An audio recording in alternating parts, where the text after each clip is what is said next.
You guys are live. Hello, everybody. Welcome to Popcorn Planet. Kim's in the background, and we've got Andy, we've got Donna, we've got Zack. Hello, Oh everybody. my gosh, guys, we are here live in Los Angeles. I got two of the most amazing Blake and Justin correspondents. They've been so deep in this, and amazing content creators. Welcome, a daily dose of Donna. Hello. And we got Zack Peter. Hello. That was not as exciting of an intro, Andy. I know. It's been a long day. Check. We've both of these people just did amazing interviews for our documentary. I'm not even teasing. I'm always nervous getting it, but you were my first. You popped my cherry today on the talk. I'm trying to. Coordinator, we need our intimacy coordinator immediately. But it's nerve-wracking because you prep. I want to talk about it because you prep a lot, and then you go do things. And we have an amazing team that went to go get lunch. Michelle, James have been helping Brandon behind the scenes. Ferdinand has been shooting. It's a crew. It takes a village. Kim, so many people involved, and then you got to get into the shooting, and it's stressful. Have you guys done any sort of doc work like that before? Investigative, deeper interview work do you have that experience?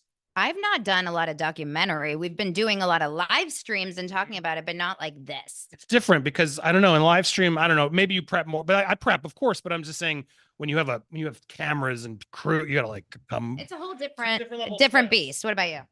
Yeah, I mean, Andy's telling us that he is obviously more important than us because he has a whole crew and we have a camera on YouTube at home. Well, typically that's what I have. I'm just saying now I have a crew. If you had a crew, I'd be nervous here too. Up with everything, right? No, if I had a crew, I would be locked and loaded. We would have it down. I would be Barbara Walters in the chair. I cannot wait to see you do it. Do it, please go there. Zack was I will say both of you clearly you do this a lot, and when I've done interviews before, when someone isn't a host and like experienced, it can be really brutal. You're trying to get them to say stuff, but you guys, how long have you been? I'm interviewing them too. How long have you been doing this sort of creation? I'm starting with you, Zack, as a performer, host, creator. How long has it been? I mean, I've been on the internet for like 15 years, but I've been podcasting for the last 10 years.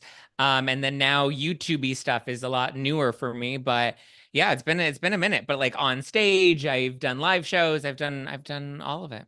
Now, you've been in the business for, casting, doing this for a bit. Like when did the click to be like, I'm going to get online and start being a personality? Yeah. How was your casting couch?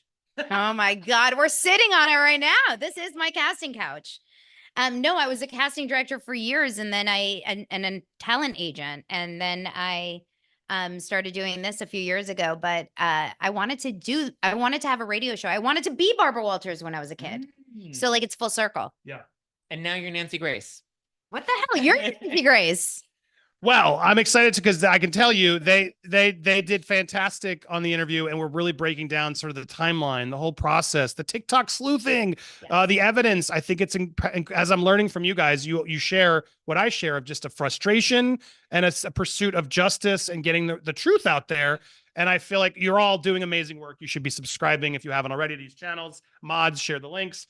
But I wanted to try to make something a little bit more expensive, produced, like that I could put my energy behind to like really give this what it's due. Because I do think sometimes, I don't know, I'm speaking on myself, not you guys, but sometimes I feel like my content feels disposable because it's current or pop culture 24/7. And it's like, what's the next story? But I wanted to try to make something. I wish I'd done it during the Depp trial because I see them rewriting the history. And it's hard for me to go back and be like, watch this video I posted 4 years ago during trial day 2. You know what I mean? Is that infuriating for you? Because like you lived it out, and we're seeing that even right now with Blake Lively in this case, like they're already rewriting shit that happened a couple months ago that like, and it is infuriating because you're like, no, the smear campaign, that's not how it happened. And we talked about that in the interview for your documentaries. It's like, I remember what went down in the summer and how we got to this place. And it's not what she's alleging in her lawsuit, or even now when she's trying to rewrite him smelling her on the set in this dance montage that had no audio. Yeah, I mean, it's wild because you see, well, because you said you didn't follow it. You were following a little bit more of their Depp trial. You weren't as much. But what I noticed, and you're starting to see these happen, they're going to come after us making money. They're going to come after us for being conservatives or whatever political belief that we're not. That already happened. It's the same thing that happened. We're crazy right-wing MAGA, don't believe women. Yeah. Well, no, That's we where left speech those. went. We left those hats in our car. already. Misogynistic's a word that gets thrown around always because we're not believing women. Exactly. So it's a lot of the same beats that I feel like Team Amber did. That yeah, it's scary. But what was weird is there were people who I really do believe were funded by Amber's PR team. I remember that specifically, Kat Ten Barge and others who felt like they saw so many people being successful pro Johnny. They're like, I can't join that. I'm too late. I'm going to go pro Amber, and they're going to get the hate clicks will help me become somebody more. That's what you'll know. You'll see more people come out of the woodwork just to defend Blake. That what is that the dude with the fake profile on Threads? Yes. That one dude with I don't even care what his name is, but like yeah, we're starting to see these like I want to be the contrarian and like call you out, and I'm like, can you stop riding my dick for clicks? Like fuck off. Sorry, I don't mean to curse on your channel. It's uncensored, I guess. Yeah. No. 100%. That's 100% already happening. So yeah, I see a lot of the similarities, and I see how there's nowadays people who not everyone watched the trial. During that phase, a lot of us were watching the trial. There was a lot of people, but then we moved on. People were like, yay, Johnny won. But for everybody who didn't watch the trial, which is a lot, now we're getting summarized it by other people who didn't, saying it was a smear campaign. It was misogynistic. Amber was unfairly treated. That's the narrative that she keeps, beating down, and immediately jumped in, as you saw, when Blake was, Amber saw, perfect. Blake Lively's going through what I went through. And meanwhile, Blake Lively's team is like, oh my God, girl, sit down. What are you you're not helping things, right? Yeah. I mean, the first thing that happened after she released her CRD complaint was people were saying, well, maybe Amber Heard was wrongly treated. And I remember I started to question it too. And people were saying, whoa, wait, hold on. If Blake Lively was sexually harassed, that doesn't mean that Amber Heard was wrongly treated. We have to separate the two. Yeah, we were fighting about this when it first happened.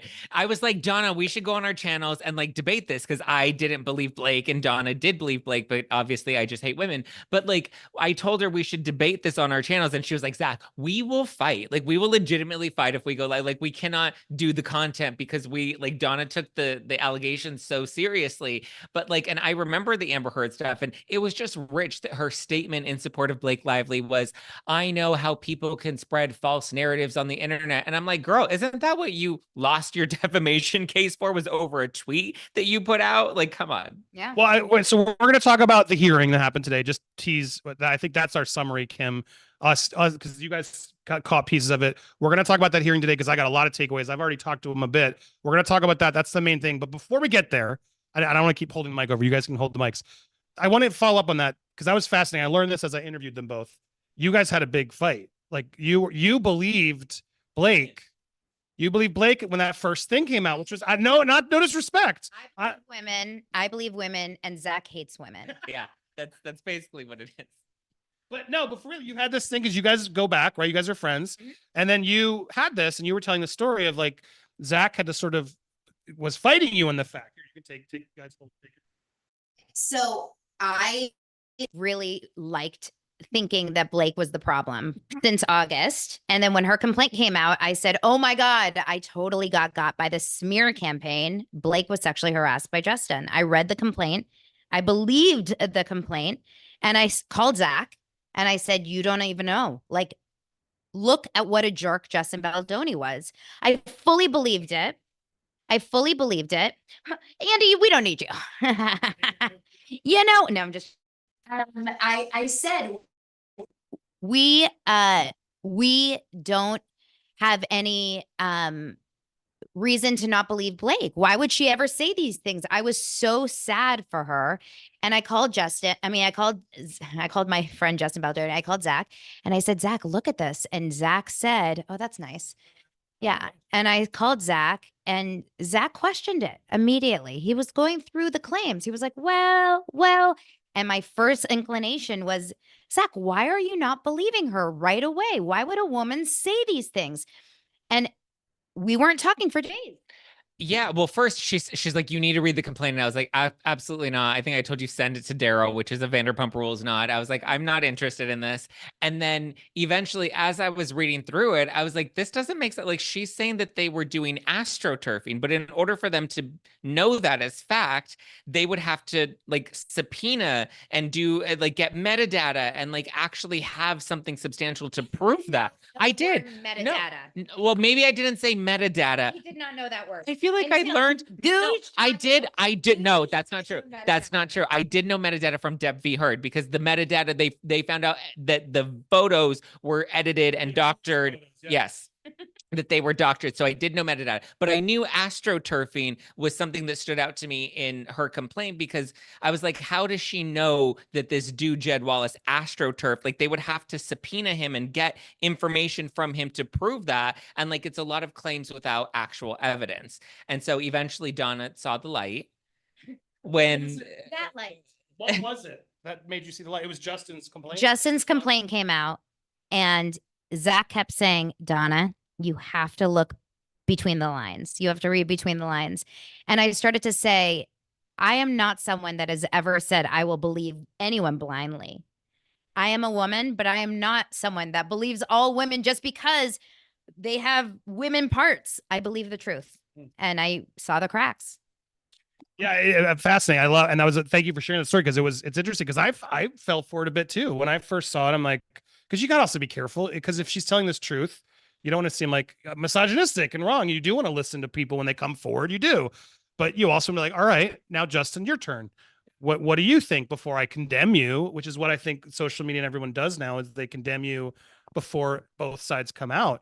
And you know, as I read, I'm like, I never really thought. I'll be honest. When I was reading them, I was like, this is it? Really? That bad? It's that bad? But you kind of are like, okay, I have to, yes, this is bad. She complained. But now it's like, I look at those complaints of what she said and I'm like, this really was worth it? Like fat, you really have to go through it. Fat, okay, he asked how much you weighed. Not great, but really? Okay, you smelled her. Like you really go through each thing. Like you looked at his, not even Justin, James stared at your eyes while you're breastfeeding. Like not even her boob. Why are you looking at me? Sorry. But exactly like what were these things? Do you, I go to you as the woman. Like, is that wrong of me to like, there's levels to harassment, is there not? Absolutely. And as someone that's worked in this industry as a woman, this on the levels of harassment, I would think that most women would agree. It doesn't hit the dial. Because I think most women like actually that have been harassed know what that is, you know, and to them, it's more than just a feeling of discomfort. It's like they really are, they feel violated in some way, which is why there are workplace protections against harassment, you know, or against this level of abuse that to me, you know, it was a lot of just like vague claims and allegations with not any real substance or merit behind them. And so when I saw Justin Baldoni's side come out and he kind of had a lot more context to some of these instances, that's when I was like, okay, I'm leaning more towards believing him. And I think I even told you, I was like, he's probably a terrible person too, but like they're both probably terrible. You can't just say one's worse than the other. And now I can confidently say I think one is worse than the other. Well, it's funny. We all were talking about it in the interviews as well, but there was a hit piece. Kim, and for shout out to Kim who helped get this on at the last minute. We love you, Kim. You're the best. And you don't have to whether you can show it or not doesn't matter. But this LA Times article came out. Is another thing I want to talk to you guys about, and then we're gonna get to the hearing. But there was a kind of a hit piece, if you will, which it was, sure. But as I read it, I was kind of like, all right, let's see the worst. Let's bring it. What do you got? And there was nothing. Like they were bringing out old lawsuits that we've already heard about that have been dismissed or taken that weren't a deal. You have Brian Friedman admitting who repped the other guy like, yeah, no, I was wrong. So it's like, okay. And then you have literally the accusation of toxic positivity is the worst thing they could come up with this guy. And I will spoiler alert. We're doing a lot of research in this doc. We've tried to talk to both sides. Like we're trying to get as everybody we can. I can't find a single person to speak really negatively about Justin. And the negativity is that he's very positive or he's too huggy and like gets in there, right? Where it's like, If they question it, like Nick Vial, he's like, oh, he came in to do an interview with me one day, and he decided to meditate in front of us, and it just felt so performative that, like, I don't know, I don't trust him, and like I grew up with priests that I like, and I don't trust them now either. And I'm like, what? Like, he sounds so stupid at this point because he doesn't have like an actual critical, concise, strong argument other than he was just on Juicy Scoop today, and all he really said was like, why would Blake lie? Like, that's the most of his argument. And I'm like, well, actually, if you briefed up on the details of this, there are plenty of reasons why she might not be telling the entire truth, which is what was the situation with Amber Heard. It's not that Amber Heard, you know, Johnny Depp was an angel, but it's that she misrepresented so many different things about their relationship that she was proven to not be trustworthy.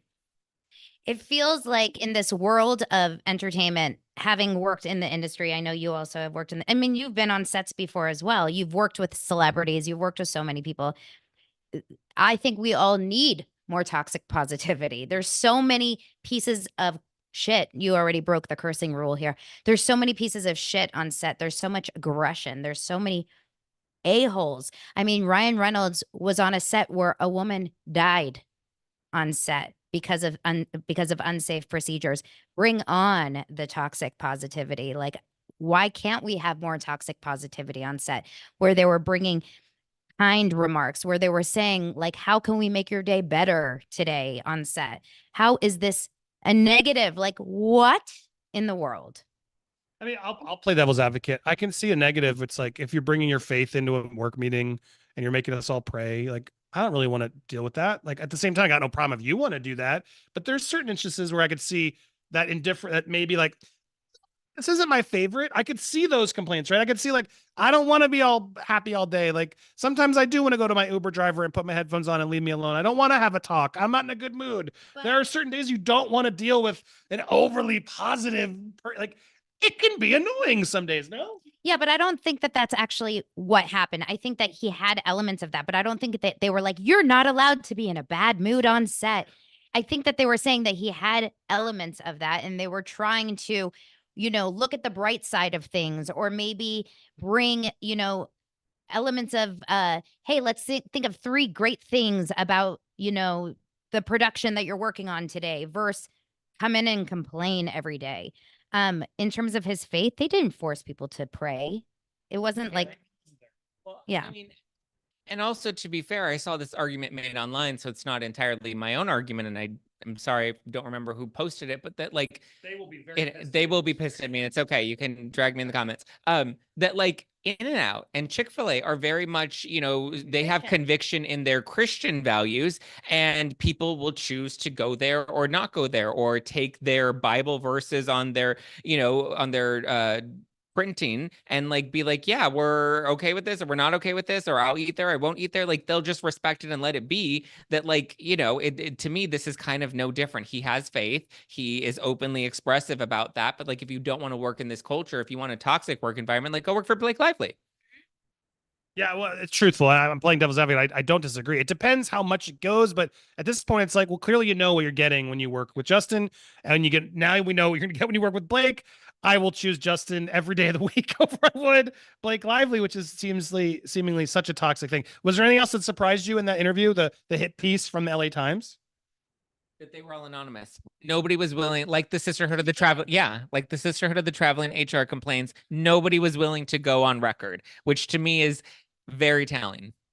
At this point in the game, you should not be allowed to have a quote in a publication negative about any of them without being able to say your full name, because then might as well just make it up. It's one thing to be an anonymous source and to like add color to the story or add context to the story and remain anonymous there. But if you're confidently going and making allegations like this, then I agree with Donna. You should be willing to go on the record, because if it's not just contextual information that you're adding to the story that really doesn't need you to be quoted directly, but when you're making allegations like this in a news article, yeah, I think you should be on the record. Absolutely. And it's tough because, look, I've had hit pieces on me. I've had smear campaigns come in. And what's interesting is from an NBC News reporter, I was fighting back during all that, did a whole hit piece on me.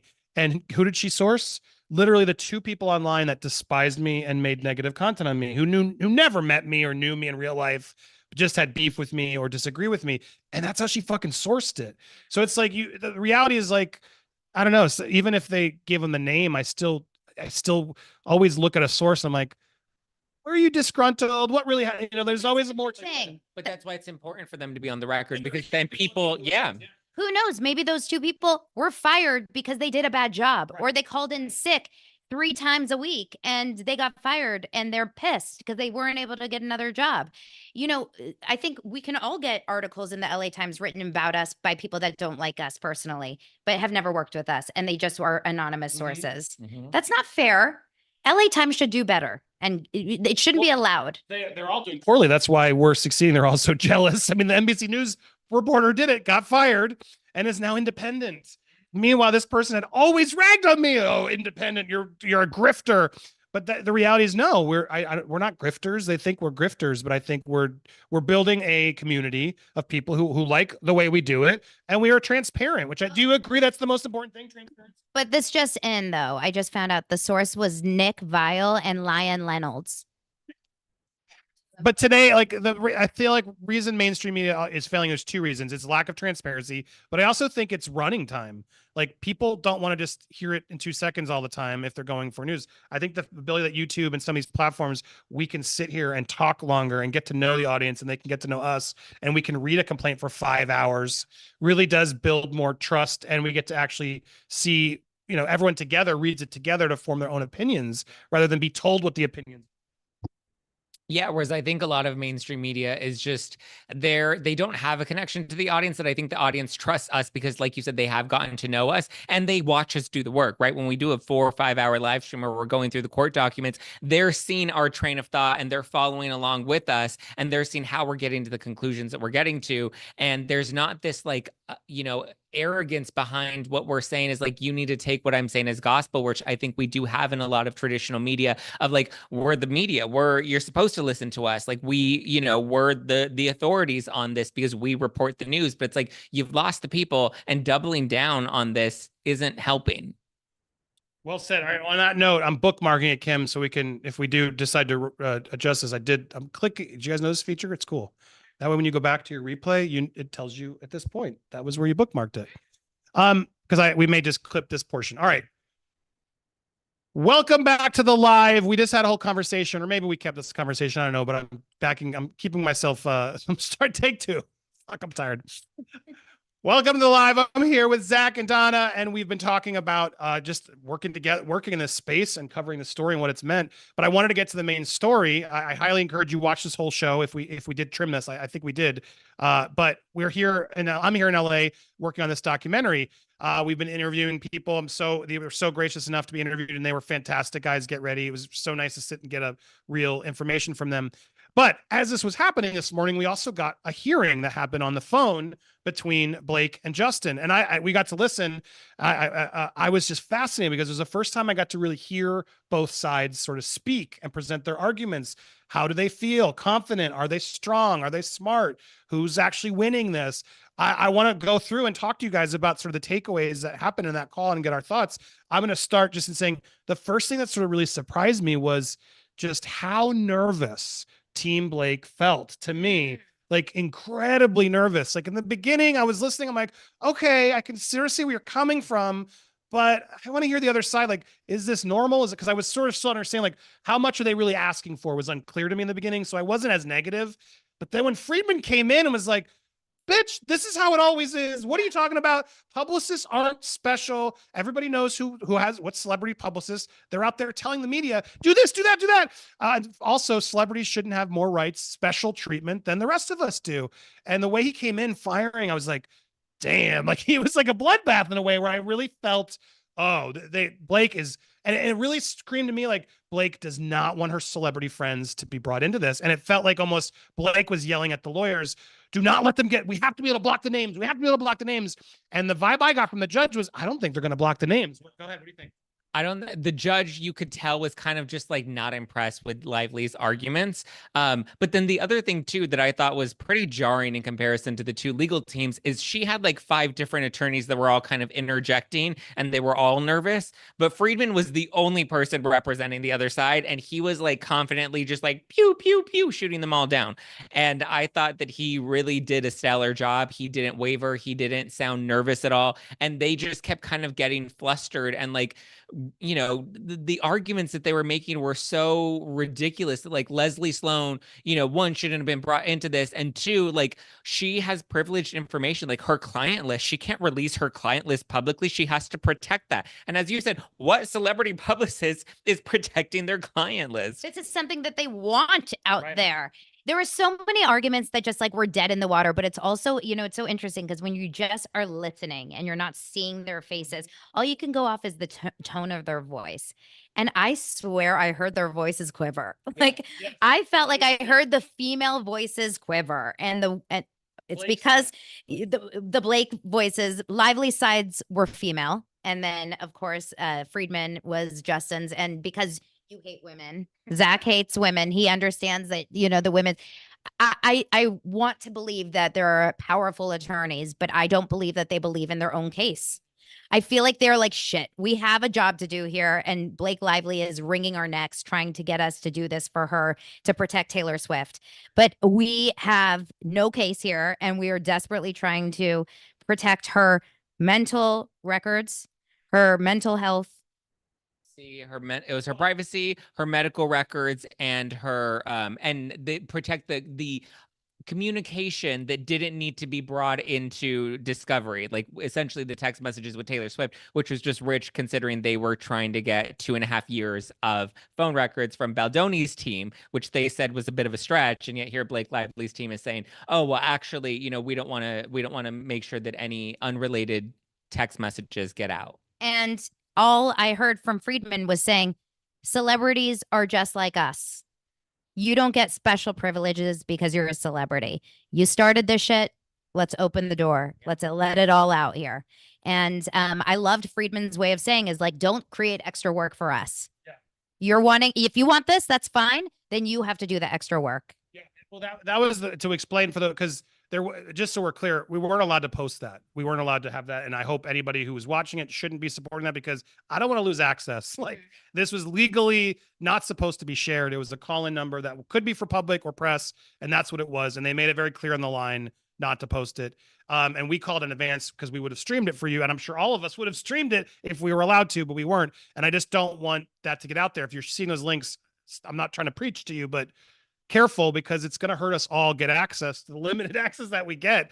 But yes, the big point that was being said, and I was going through my notes of just like, Friedman did this whole thing. I don't see why this case is different just because it's celebrity to switch the burden. There's already protection orders in place where they can go to court to make those requests and meet and confer. My concern is things get stamped attorney's eyes only on everything, and then we have to the burden comes on us to go to the judge every single time on this issue, which it shouldn't be.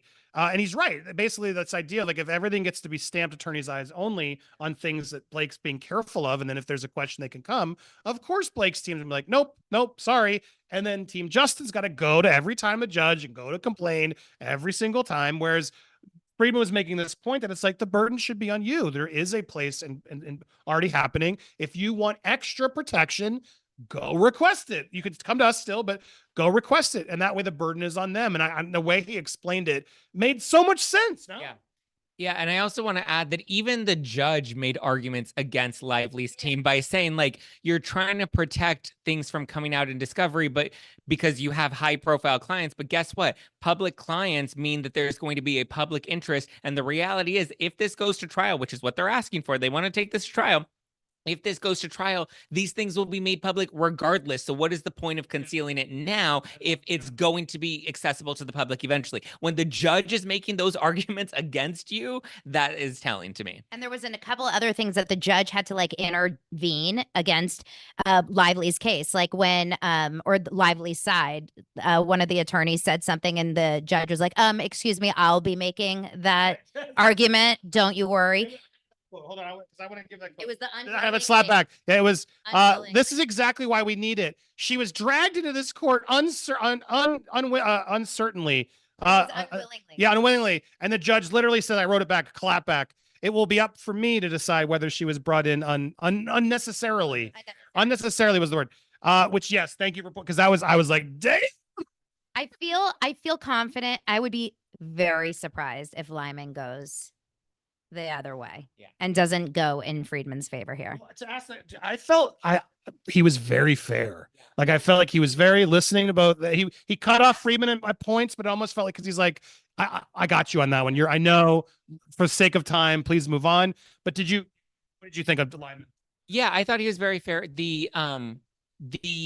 When Friedman was making his argument about how, like, well, they're trying to delay us from getting access to certain discovery because they want to keep it privileged. We didn't have that same privilege when the New York Times got the thousands of documents that they were claiming. And he said, 5 weeks of access, or 5 weeks advance access to these documents before the article even came out. And even the judge kind of came in and he's like, well, that has yet to be proven. We'll wait to see, how long that actually was. And so you can tell that he was kind of making counterpoints for both teams. Sure. But he was overwhelmingly, obviously, in support of, or like fighting back against the claims that Blake Lively's parties were arguing, because they just didn't have strong enough arguments. Like, they were really grasping at straws, and you can tell that the attorneys were even fumbling to make their arguments because even they know how ridiculous they are. Just to echo, it's exactly, because again, I didn't really summarize it as clearly, but they're arguing over protective orders of having extra protection in some of these things, with like the publicists have clients that they don't want out there, and certain information should be trade secret. And there's a part of me that's like, I'm sure there's a few things that'll probably fall into that category, but it should be case by case, and you go request it when you need it. This blanket stamp of it does seem, overreaching. But there was a point where it's like, Lively's team, like the judge was saying it, like, why do you, the question was, Lively's, after that slapback, Lively's team goes, well, it's the opposite. There would have to be a meet to confer, and we would decide whether it needs to go to you. And the judge is like, so what was the worry that play won't work? Like, the judge literally asked him, like, why can't you just meet and confer the other way that it is? Why do you need the extra protection where you have to come in? And Lively's, you have a fair point.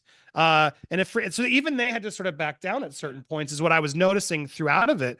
But it was telling, because they came in very hot wanting that extra protection, which I feel like, I don't know, the vibe I got, and this is my assumption, I don't know, I just feel like Blake must be sweating, because there must be so many celebrities, names, producers who are like, girl, why am I still in this? Drop it, right? I mean, do you feel like both of you, do you feel like she's feeling the pressure now? And do you think that was maybe sort of forced on her legal team to be like, get this done, or you're in trouble? What do you think? Yeah, I think, we have Bradley Cooper, we have Taylor Swift, we have, all the dragons are going to be called into court at this point. And Friedman has made it clear that he plans on deposing these people. So I think, she really has to protect them at all costs, knowing she's going to completely burn herself in Hollywood. But it's like, you hit the first domino and it's going. Yeah, but the thing is that why didn't she think 12 steps ahead when she started this argument? She didn't think it would get this far. That's what I said earlier to you. I don't think she really truly ever thought it would get this far. But if she had smart attorneys, they would say, are you sure you want to do this? Because you never know where this could go. Unless her attorneys and her, like Leslie Sloan, her PR team, unless they're really shielding her for how bad this is getting and how bad it looks, because they don't want her to see how bad it is for her. And they're really just convincing her that it's just a couple of online trolls, these 3 losers on a mic on YouTube that don't really know what they're talking about and have five subscribers. It's me. The problem is me. So I think that they're literally convincing her that, like, no, it's not real. And that's why she's out of... You think she's on refreshing Instagram every 2 hours? If she can't, if she can't leave her house because this has affected her so much and her kids, remember that argument that came out? Then so much so that they went to Saturday Night Live. Yeah, she's so traumatized. But if that was in the argument that she is so traumatized that she can't leave her house. By the way, I counted like 5 or 6 times that she left her house in November and December in paparazzi. Stalking her? What? What? Well, that was one thing they did complain about was the security. And Okay. I love Friedman's like, we don't care about our fucking security. We're not reporting on that. Yeah, no, they were. He was like, it would say, this is a ruse, Your Honor. And right, don't you get that vibe too? Yeah, and they kept saying this is offensive that you think that Justin Baldoni's out there trying to leak her personal information and her medical information. Like, what would be the point? That has nothing to do with this case. Yeah, he They did. no. They leaked the publicist, Melissa Jennifer's home addresses were leaked by Blake, which they knew, which Brian made sure a point to say. Yeah, because and he's like, listen, they have no discretion. They want us to play by these rules that they've already violated a number of times. And he made a really good point about being like, we're not here to badger and beat up Blake. What we're here to do is defend our client who's trying to tell the truth. This isn't retaliation. This is me defending the client. And the last point he said, which I found also telling, I want to get your thoughts. The reason we are talking protective orders, we are in discovery process. Courts are encouraged protective orders to protect, which is in discovery phase, is a private exercise. It doesn't take, doesn't take an open course. This case has a lot of public attention. There is presumptions to public access. Protecting the right of the public was something he was ending on. You all have notice of that. Whatever I decide will not affect how documents in court are available. Was to me like his final warning of like, Blake, you can't stop this. It's gonna, whether you hold it now for a moment, at some point, things get redacted. The public have every right to these files. And I found that pretty encouraging to hear the judge is like, we're not going to let some celebrities scare me into silencing or blocking or crossing out documents. Does that make you feel better, Doc? Yeah, I mean, it feels like the judge understands that at the end of the day, this is a true court case. He's not like scared of touching it because it's got a celebrity over it. I don't think he's the brother of a huge famous producer. You also have to remember that he is around celebrity in some weird way. He's not like, oh my God, I have Hollywood producers and Ryan Reynolds is going to be in my courtroom. Like, he's not like that. I don't think he cares. He's also overseen celebrity cases before. He's overseen a case with De Niro and the famous Leah McSweeney from Bravo, but he's dealing with a lot of celebrity cases a lot. This is not like the first time that he's done this. That doesn't matter to him. He wants justice to be served in his courtroom. I mean, when Brian Friedman said he was going to sue her into oblivion, he was not kidding. And now we are on the train into oblivion right now. It's weird. Party of three. Party of well, we will be there. It does not end with us, but it is weird because there are two things I'm going to end on this segment, which was the fact that look, she started this. We can't deny that she wants to talk about privacy protective orders. She leaked the text messages to the New York Times. Like that, and now he can't follow suit and do the same thing. Like, if you didn't want that, then don't turn up the heat. You know what I mean? Like, she took it to a place where she didn't just complain about sexual harassment. She tried to burn the whole house down with receipts that were clearly not vetted fully and are going to get her in a lot of trouble. Stephanie Jones. I want to get there. Yes. Stephanie Jones, all eyes on Stephanie Jones, because Stephanie Jones, the PR executive who leaked all of this to Blake Lively's team, that lit the fire under their, proverbial asses to get them to sue Justin Baldoni and everyone and add the sexual harassment on top because they knew it was going to, get the press. She is responsible for this entire nonsense. Well, in my opinion. For you two go, we're going to do that. I want to end this little snippet because we're going to trim. This will be the video. So there was the update of the hearing. Final quick thoughts on the hearing before I go to that. And also quick plugs, please support Zack, support Daily Dose Donna. Peter. Yes, support the channel, subscribe, mods are sharing. We'll put them in the links. But final dances, sure. Final thought on the hearing, biggest takeaway for you, Zack. What was the biggest surprise? I think Baldoni's team has a strong argument, and they only need one attorney to argue it. Brian Friedman, you have my vote. Yeah, it's weird. I've heard he's not a trial lawyer. He always tries to settle it. But hearing him in there, I was like, oh no, he can handle this. He can handle this. I mean, he is so well spoken. Like, every time he speaks, I'm like, not aggressive in a mean way, but in so much sense. An assertive, aggressive tone where you can tell Blake's team is just not prepared. They felt fumbling. It was just like it was a little in the beginning. I didn't feel it. They came out confident with their notes. But the shaky feet came very quick, right? I think it was because the judge kept countering their points that started to make them shaky.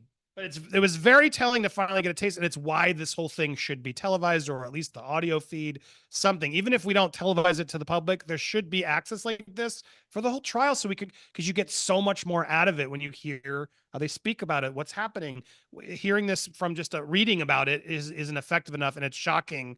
But again, what was encouraging is Judge admitted this case is public interest. They have every right to that interest, and they will be served. So stay tuned.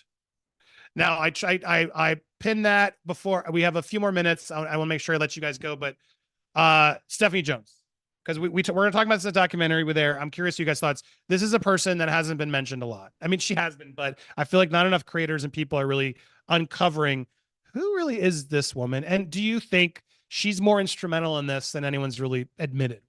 I think she's the ember that burned down the Palisades. That's really where we're at right now. She's the 40-mile ember.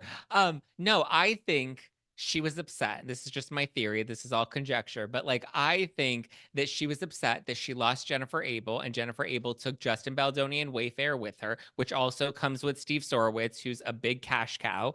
And this was a personal vendetta. She took their information, took these text messages, put together a cute little Google slide, PowerPoint, whatever she wanted to do, presented it to Blake Lively's team with probably a plan of action of like, listen, we can file this CRD complaint. It's a legal document. Therefore, you have litigation protection. So you can't be sued for defamation. I think we give it to the New York Times, and the New York Times can run it. They'll be protected because they're just reporting on a legal document, which we're seeing as their argument in their claims to have the judge dismiss their case, or Justin Baldoni's case against them. So I think Jones is the one that really spearheaded this, convinced Lively's team that this was a smear campaign, and that's why they're so confident in it, because I think Stephanie Jones is the one that sold them on this idea, and that's why they're so gung-ho on trying to prove the smear campaign piece of it rather than the harassment piece of it, which we've seen not a single fabric of evidence. Well, coming to you next, but it's like my sources and people I've spoken to, because I know you have a lot too, and I want to hear your thoughts. They don't speak very kindly of Miss Stephanie Jones. Like, a lot of stories I've heard of outbursts and videos that have been sort of bought and shut down because she's, from what I've heard through people, unhinged. What have you heard through all your reliable people? Yeah, I mean, I've heard through so many people that I know personally in the PR world that have used many negative words to describe who she is, who have worked directly with her. She is not a very easy to work with person.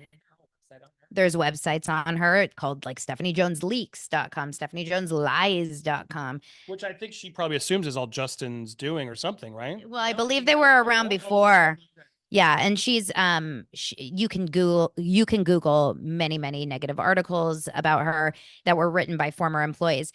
I'm going to go take your theory and even take it one step further. I don't even think she was also behind.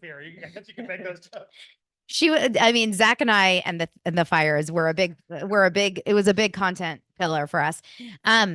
She was not only angry about Jernnifer Abel. If you read the complaints and the documents, her career was falling apart. All these huge clients were leaving. All these huge clients were walking away from her, and she was she was losing control. Right? She was losing control of her business, and the only one she had left was It Ends With Us. And so she was dying to get her hands back into something, so she was making all of these mistakes. Do you remember that? Mm-hmm. She was emailing Daily Mail like the wrong things, and Jamie Heath was like, "Please stop. Yeah. Whatever you do, please don't do that." And she's like, "No, I know someone. Don't worry, I know someone." And they were like, "Stephanie, please, you're ruining our approach. Like, we said we weren't going to say anything." And she's like, no, I got it. I know people. Don't worry. I got it. You know, it's like those control people. I'm the queen here. I know what I'm doing. And Jen Abel was like, I don't know why she's doing this. So she was like an older, like, she's not older, but it was coming out from under her, and she was freaking out. And this is why she's losing her mind. Well, and also to add to that, like, exactly the phone part of it, right? Because it's like, where did that come from? How did you really demand Jernnifer give you the phone? Like, there's so much to it. And then who They had were friends. They used to hang out. She and her husband and Jennifer Abel and her husband. The four of them would hang out. So they were friends, and then this happened. That's wild. right. So then take the phone and then to use it against them in such a way, like for such I will say it feels evil, like vindictive, bitter sort of thing to do to sort of try to really destroy them. Like, I'm going to take out the competition and prove, oh yeah, you get, but it's like, girl, you're doing exactly what you're actually doing what you're accusing them of. And I feel like we all need to be better at trying to uncover what's really going on. And I suspect people aren't, because she's been very powerful and clearly resorts to very evil things. So even probably saying her name is not smart. I'm probably going to get doxxed and hated on even more than I usually am. But I don't know. I'm like, F it, because I do feel like the more I look into this, she's a player in this puzzle that I think needs to be looked at more closely, because I do wonder, even Blake, I'm not trying to give her a pass, but I do even wonder if even Blake has been misled a bit to go down this path. And part of her stubbornness comes from Stephanie's own telling of the story, which was probably inaccurate. No, I agree. I mean, and I just to give Blake, a shred of grace, I do really believe that that's what happened, that somebody convinced her that this smear campaign was real. Like, yes, I think she's arrogant and doesn't believe that the public would just turn on her for no reason, which ultimately is what happened. But I think somebody that is in this world convinced her that this was an orchestrated campaign. And who better to do that than Stephanie Jones, who was part of that initial team that worked with Melissa Nathan that was the crisis PR. Any other theories there? No, I agree. I think that she was that upset about the way her star power was dwindling and the bad press she was getting, that all she needed was someone to say, this is why. And then she ran with it. And I think Ryan didn't help. Do you think, I mean, yeah, what do you, is her lawsuit still there? It's trying to be dismissed. I'm curious to see what their reply will be. I sense we'll hear more of that soon. And I want to, if anybody out there has insight on Stephanie, hit us up. Let me know, because I'm not afraid. I'm not afraid. I want to uncover more of that, because I do feel like that's one of those things, and I've said it, like, I feel like, why doesn't Blake just blame her? Like, oh my God, we were sold a bill of goods by this person that was clearly orchestrating something we weren't prepared for. This was clearly a misunderstanding. But then you still have that sexual harassment that you have to sort of justify as well.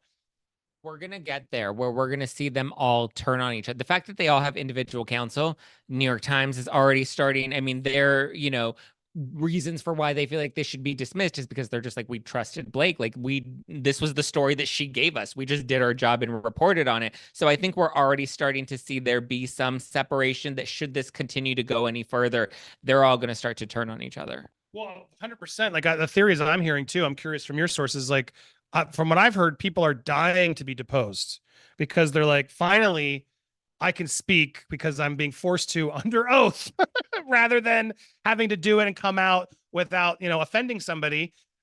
Go ahead, make me depose. Because then they're like, I can finally open up my mouth and say what I wanted to say. Have you heard that too? I haven't heard that personally, but I think there's so many people that are dying to let the truth out finally, on both sides. People that really want to stand by Justin, and people that really want to maybe finally let the truth out about the nefarious practices of this horrible industry. Because the other one we're still learning about is Sony. Because it's like, when is Sony going to speak out? Will they be deposed? Are they going to be looking forward to being deposed, dreading it? This Giannetti. She's in the middle, right? Both lawsuits use her as a way. Actually, thank you for reminding me. There was a moment where Brian seemed to slip and even said, like, there are third parties that didn't want to be mentioned, but Blake mentioned her 3 times. I won't say her name. Did you catch that? I felt like it was sort of a slight where, like, clearly someone at Giannetti was clearly like, why am I keep getting brought into this? And then Blake wants to do all his protections, but she's not even protecting the so-called people. Well, even from what we have heard from Sony so far, right, denying that there are any HR complaints that were ever formally filed. And even there was a source close to Sony that came out and said that, yes, we did. Like, there was the phone call that was referenced, and they're like, yes, Blake did speak to her, and that was a conversation that happened, but it had nothing to do with harassment claims. It had everything to do with COVID protocols on set. So we don't want them to misrepresent what that conversation was. So I think Sony is ready to speak out. And from what they have said so far, they don't seem to be on her side.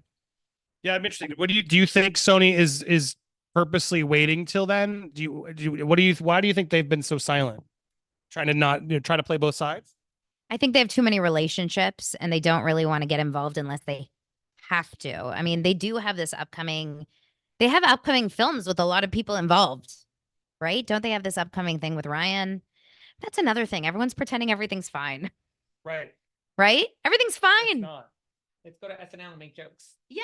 And like William Morris is like, all's good in the hood. How messed up was that tape just disappeared, and then suddenly, props to Kurtz and citizen journalists.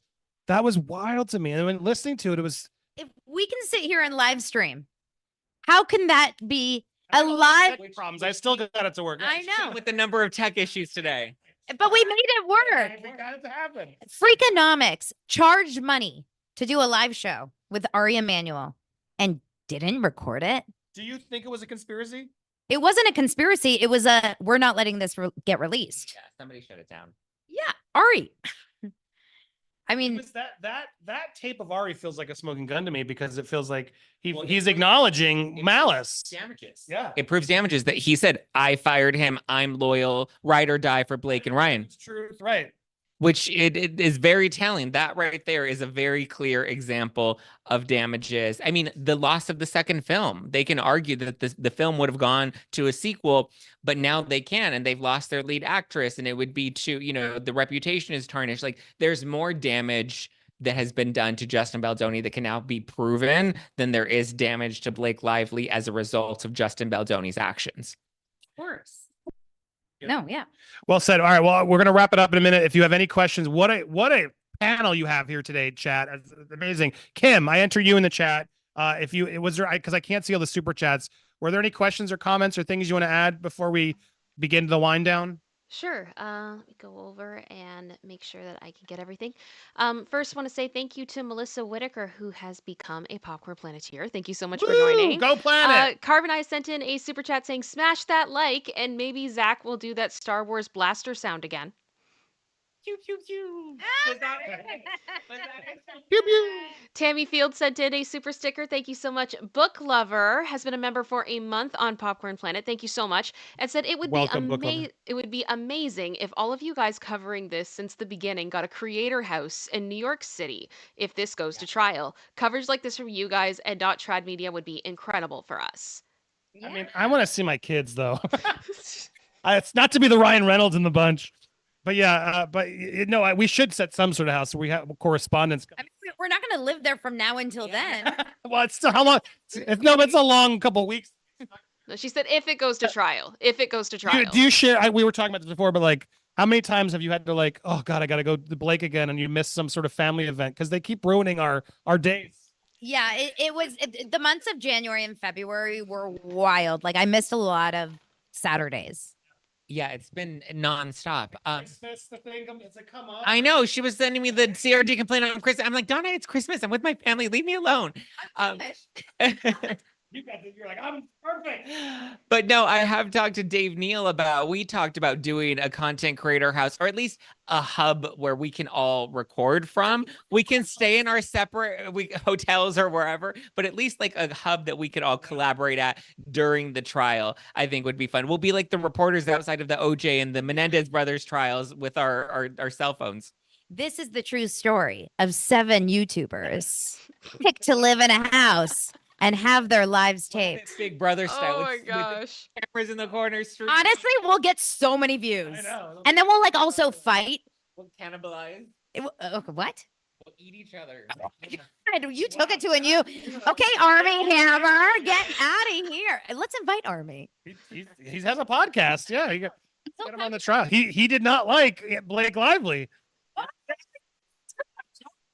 Yeah, Got him fired. she got fired. She got Army fired. I'd love to talk to Army Hammer about that, but I think he's trying to avoid more more drama. He's been through enough. I don't blame Speaking him. of which, there was a lot of shit about him that wasn't true, which was nuts. Yeah, all the Amber Heard people, because I talked about that, about how she tried to poison the cast against Penn Badgley, and then she got Army Hammer fired, and then all the Army haters came out, and they're just like, well, he's this and he's that, and he eats people. And I was like, are we still believing that? Like, didn't that all get like disproven, and she got discredited, and it's crazy. It was all like consensual, weird. None of my damn. I don't care what you guys text in private.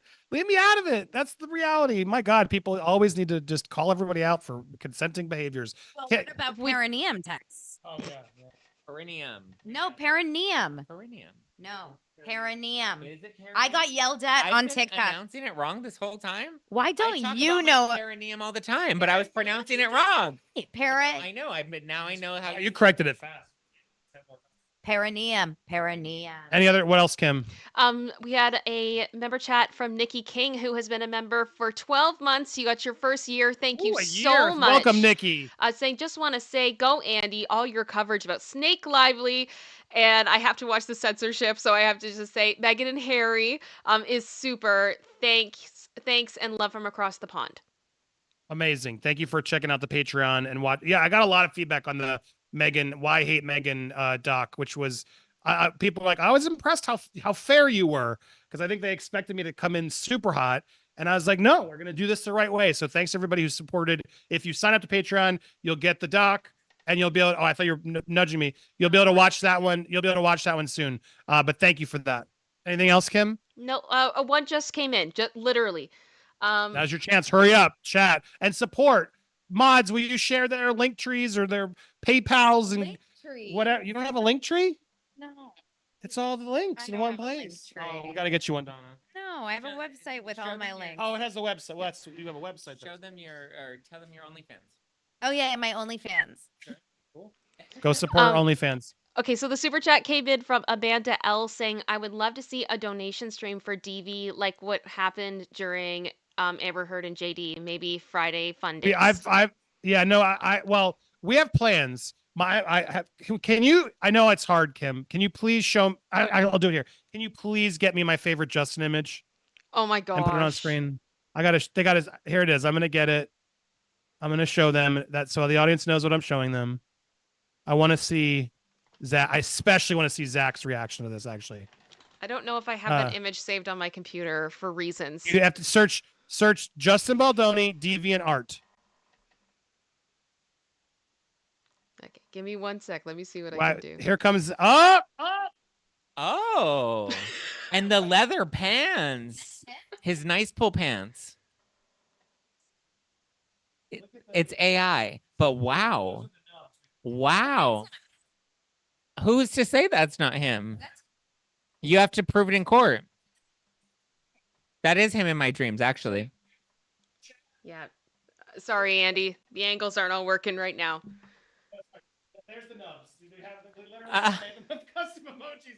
My chat. Oh my God, I love it. Yes, if you remember, flood the chat with the custom nub emoji. This is the AI Justin image that we always sort of joke on of how hot he is. But my thing was. And the next is toxically attractive. But I'm putting on my vision board after all is said and done. I hope to get the chance to meet him one day if he really is the good guy. And I'm going to bring this image and I'm going to make him sign 10 of them for charity. I want one in my studio and then I want 10 of them, and the audience is dying for this. I'm like, please, let's get Justin to react to this. Is this real? I need to know, Justin. How accurate is this? And then we're going to sign off and raffle these to charity. I hope at some point Justin will help us do it. And if we do the charity stream, well, I want you guys to come. But at some point, once it's all said and done, let's figure out what goes on. We will, especially if he proves innocent, the charity of his choosing, whatever, we will absolutely run one of those. So stay tuned. Anything else, Kim? Dory Angel just sent in a membership message. What am I saying? Yeah, membership chat. She's been a member for 21 months. Thank you so much. So 21 months. It feels like amazing. Blake Lively has been lying for 21 months. It has. Yeah, it's been 84 so honored years. when I see these milestone ones. We have ones that have hit 5 years, and it just makes me feel so old, but so appreciative. You guys Thank are so you. incredible. And thank you for all these amazing nubs in the chat. It's so gross. That we also have baby oil from Costco. We have white. Do you know what the white nail polish for Diddy means? Oh, I only know what it means for Tom Sandoval. It might be the same thing. I don't know. Let's not go there. It's not uncensored. I hope it's not. What does it mean? It involves a phallic member. Yeah, and seeing the color again, right? Anyway, I'll tell you off screen. I will say, speaking of Diddy, there actually And has Diddy's been, mom, who I think had some relations. Go ahead. Speaking of Diddy, before anybody starts yelling in the chat, there has been another superseding indictment that has been filed as of today. No new charges, really? but additional details. I haven't been able to look through all the documents yet, but my court listener went off with 4 new entries, so I'm sure there's lots to look through at this point. You guys love the Diddy case. Not for some reason. They're like, I think they think he's just in jail and done. He is. Yeah, like it's over, but he's not yet. He's still got to get convicted. There's no way he's out. He'll never get out. Yeah, that's it. I think that's the mentality. And people are like, we're good. Did you hear the story also? Harvey Weinstein apparently has no testicles. I saw Billy Bush talking about it with Candace Owens now. What? Where like Candace Owens is trying to like give Weinstein some defense where it's like, well, I had no testicles, so how could I have done all that? Come on. I'm like, are you serious? I don't want to hear. I don't care about your testicles. Anyway, yeah, this is apparently a thing. Is that she's really saying that he has no testicles, or he's saying? No, He's that's saying the latest. That's I know that she's doing a deep dive, but he's saying I have no testicles. Correct. He's revealed he has had no testicles. So how could he have done that stuff? Can you not have sexual relations with no testicles? I don't even want to think about what he was doing down there, with or without him. It's so gross. Anyway, gross, Kim. Go ahead. I saw a couple more come in as we wrap out. Thanks so much. Tanya, who sent in a super chat saying, new Popcorned member here today. Hi, Zack and Donna and Andy. I hope I said your name right. Thank you so much.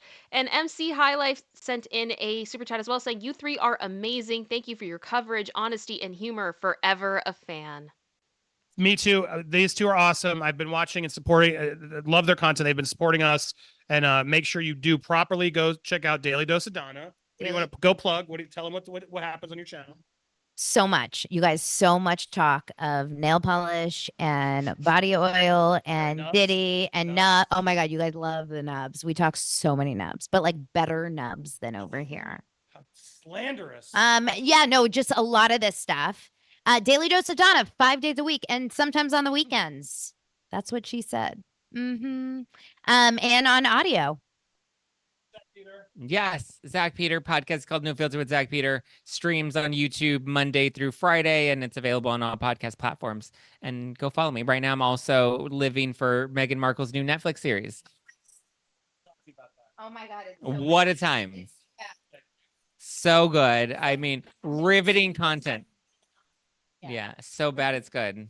Because I watched because I did the same thing, and I had the same notice of just like, this is your employee for one.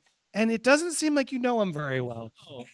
She's like, oh, I've known you for 15 years, but you're left-handed? When did that happen? I was like, what? Or she's like, his favorite snack is peanut butter, but let me make sure I write peanut butter on there just in case he's allergic to it. I'm like, what? Did I just fall out of a coconut tree? Like, what is happening? She goes, my kids call him Uncle Daniel. Yeah, right. My kids have never met Uncle Daniel. Or they're making candles with homemade beeswax from her backyard. That's not even her backyard, with bees she won't even go near. But so they're making candles, and she's like, this is David's candle. And she's like, what should we call this? Oh, we're going to call this David's candle. I was like, what?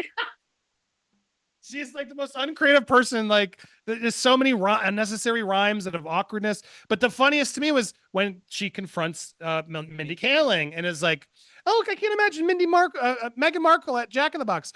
I'm not Markle. I'm Sussex now. And I'm like, girl, no, you're not. Literally, you're Meghan Markle. You're not Meghan Sussex. And it's just so off-putting. Let's be clear. They are Meghan and Harry Markle. That's who they are now. Okay. There's no Duchess. There's no Duke. That's not a thing. And also, I don't know if you caught this because I know you've been following Meghan Markle for quite some time. But remember how she said that when she was in the royal family, she would wear muted tones because she didn't want to overshadow the queen, essentially. And all she's wearing are like these nude muted tones. And she's like, oh, I'm so relatable. I have pants from Zara, but my top is $1,500. No, she's just the beige woman. That's all she's ever done. Beige. She's like doing preserves and jams and white. And then she does a whole party for Mindy Kaling for the kids.